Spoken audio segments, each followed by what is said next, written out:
Every single day that we wake up, we have been gifted the opportunity of choice. You can choose to be happy or you can choose to be sad. I don't care what your situation is. You should never allow your situation to define who you are as a person. The outside is the physical manifestation of what goes on inside the brain. Things do not just happen. No one just rear-ends your car. You don't just become broke. Broke is a mindset. Things don't just happen. Your pocketbook is not just below balance or on zero. You're not just overweight, just by chance you're just overweight. Things don't just happen. Your words can trip you. What you say can cause you to stumble. It can keep you from your potential. You're not snared by what you think. Negative thoughts come to us all. When you speak them out, you give them life. That's when they become a reality. When you say, I'll never get back in shape, it becomes more difficult. You just made it harder. When you say, I never get any good breaks, that stops the favor that was ordained for you. If you say, I'm not that talented, I don't have a good personality, that is setting the limits for your life. That is calling in mediocrity. So the recognition that negative thinking and unhappy states actually do nothing to change anything. If anything, they make it worse. So if there's enough awareness and you can suddenly look at that, and then you can ask yourself from the deeper perspective of awareness, do I want to continue to think these thoughts? Is that helpful, or good, do I really want that? Ask yourself, what is my limiting step? What is the one factor that determines the speed at which I achieve my goal, or whether I achieve it at all? Once you've answered this question, you can move on to making a plan for how to accomplish your goals by eliminating this limiting factor. Your ability to identify your limiting step is one of the best demonstrations of your intelligence, and your capacity to eliminate this limiting step is one of the best demonstrations of your overall competence in achieving anything you want.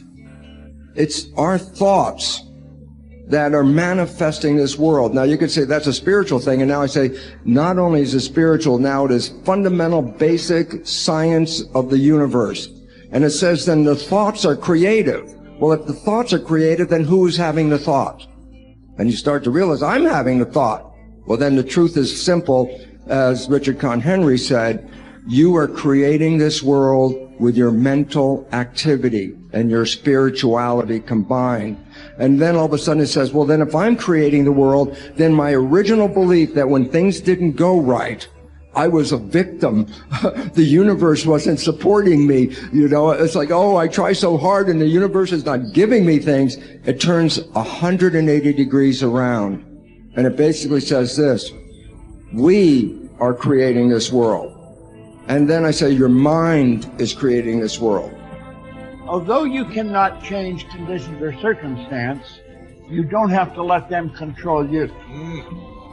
We can't control what's going on outside, but we can control what's going on inside. And unfortunately, I don't think many of us have been raised to really understand that. And it's a lack of understanding that's causing all our problems.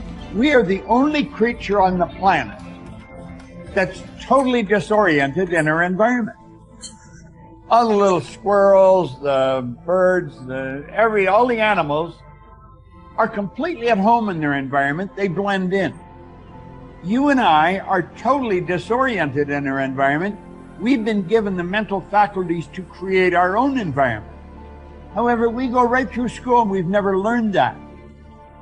We have higher faculties, and the average person has no knowledge of how to operate them, how to develop them. We have perception, the will, reason, imagination, memory, and intuition. Now, those mental faculties, they're not just words, they're actually mental faculties that we can use to take control over our world and to create the environment that we want.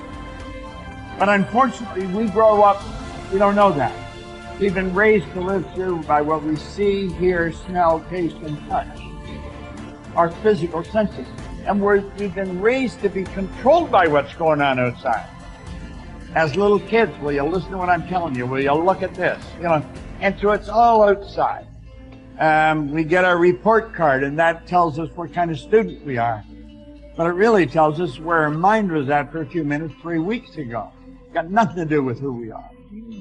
So I think we're raised in ignorance, actually.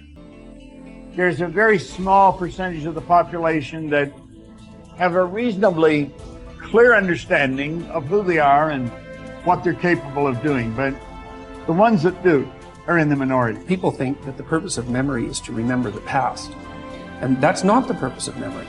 The purpose of memory is to extract out from the past lessons to structure the future, and that's the purpose of personal memory.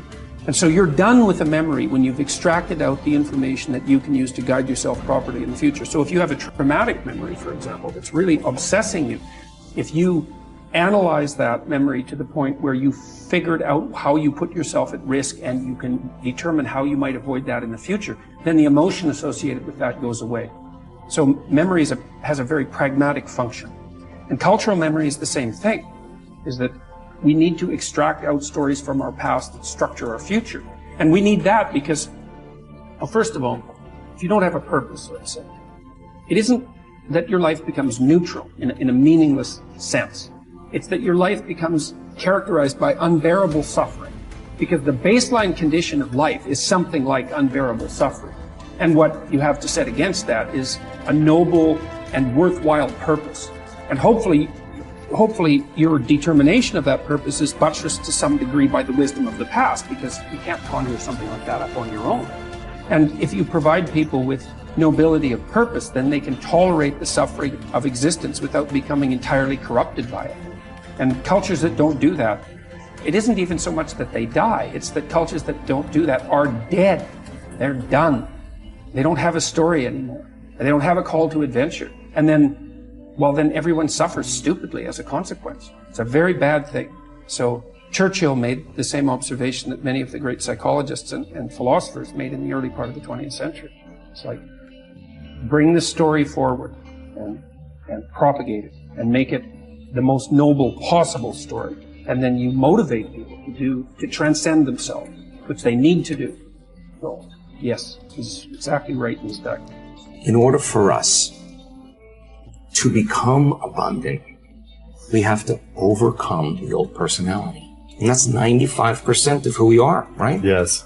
So then, the side effect of the beginning of this process is a lot of discomfort.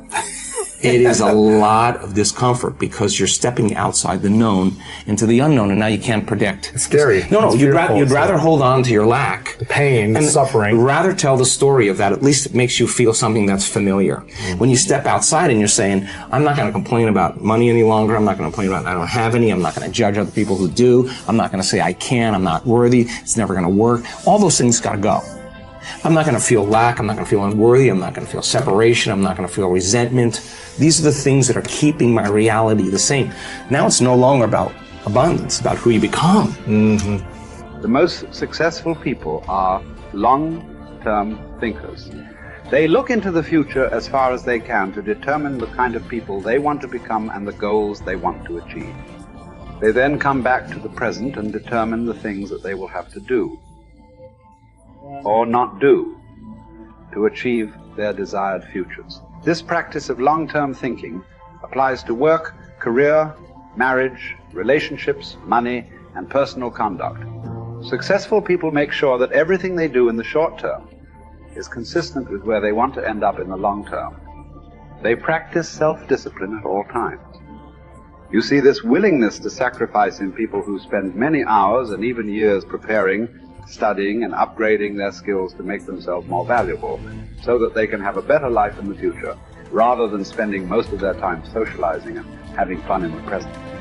Your ability to think, plan, and work hard in the short term, and to discipline yourself to do what is right and necessary before you do what is fun and easy, is the key to creating a wonderful future for yourself.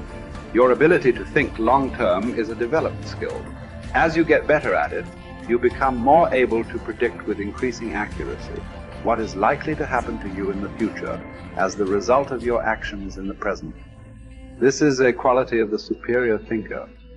The common denominator of success was that successful people make a habit of doing the things that unsuccessful people don't like to do. And what were these things? It turned out that the things that successful people don't like to do are the same things that failures don't like to do either. But successful people do them anyway because they know that this is the price they have to pay if they want to enjoy greater success and rewards in the future. Successful people are more concerned with pleasing results, whereas failures were more concerned about pleasing method. Successful, happy people were more concerned with the positive, long-term consequences of their behaviors, whereas unsuccessful people were more concerned with personal enjoyment and immediate gratification. The top people were those who were more concerned with activities that were goal-achieving, whereas average people were more concerned with activities that were tension-relieving